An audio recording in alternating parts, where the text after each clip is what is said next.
Historia de Jabobo. Tomo 2. Volumen 2.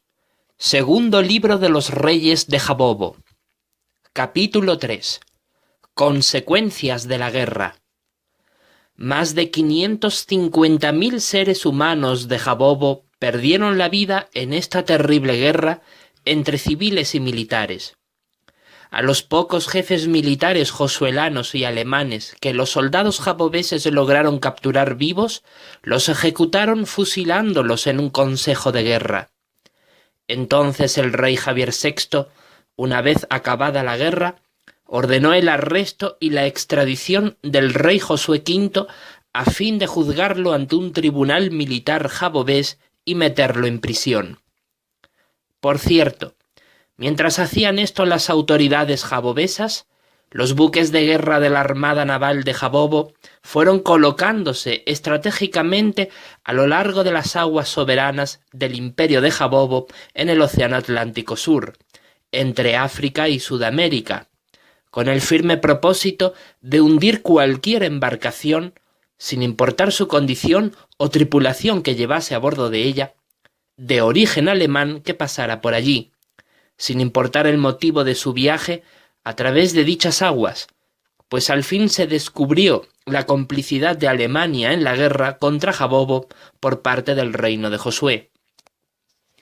Entonces el Senado advirtió al embajador alemán ubicado allí en la isla a que su gobierno se atuviera a las consecuencias si atravesaban sus aguas soberanas por medio de cualquier navío suyo que por allí pasara, puesto que se supo de la intervención de Alemania en dicha guerra, pues el Kaiser estaba deseoso de llevar a cabo una política expansionista y agresiva de su nación a todo el mundo. Hasta sugirió a Gran Bretaña que le declarase la guerra junto a ella contra Alemania, pues la tensión política internacional entre ambas potencias era enorme. Pero el Parlamento británico del gobierno de la reina Victoria, cuyo primer ministro era Robert Gascoigne Cecil, del Partido Conservador, rechazó la propuesta de Jabobo a fin de mantener el delicado equilibrio de poderes europeos en paz. No obstante, sí amenazó a Alemania de que si ésta declaraba la guerra a Jabobo o la atacaba por defender sus aguas de la intrusión de sus buques al hundirlos, les declararían la guerra tanto a ellos como a Jabobo y el resto de las naciones miembro de la Triple Entente. Aquello obligó a Alemania a alejar sus buques de las rutas marítimas comerciales del Océano Atlántico Sur y desviarlos por las rutas del Océano Ártico por el norte de Europa. Ahora bien, sucedió que aquella situación también incitó a Alemania hacia el rearme militar y armamentístico, pues se sentía amenazada de guerra por las potencias dominantes de Gran Bretaña y Jabobo.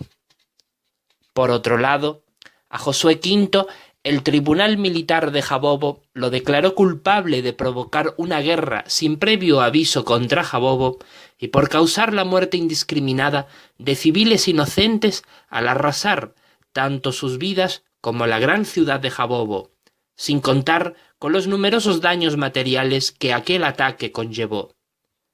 Además, se le declaró traidor de la paz en la isla de Jabobo al colaborar secretamente con Alemania en recibir su apoyo militar para la guerra de forma completamente disimulada y sin previo aviso, violando así las leyes militares de la época tal y como lo establecían entonces. Algunos jueces del tribunal trataron de condenarlo a muerte, a juzgar por el increíble número de muertos que había provocado aquella sangrienta carnicería iniciada por el reino de Josué.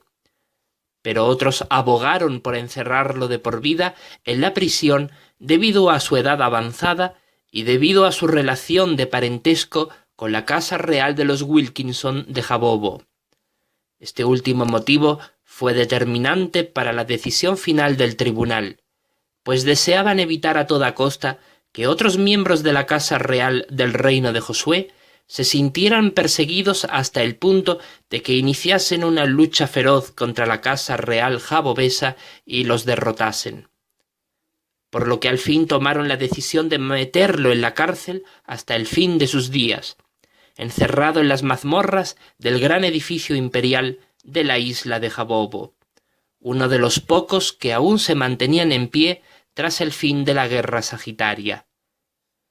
Sin embargo, allí el rey Josué V no sobrevivió por largo tiempo, pues a los 2 años después murió, agotado, enfermo y viejo, a sus 109 años de vida.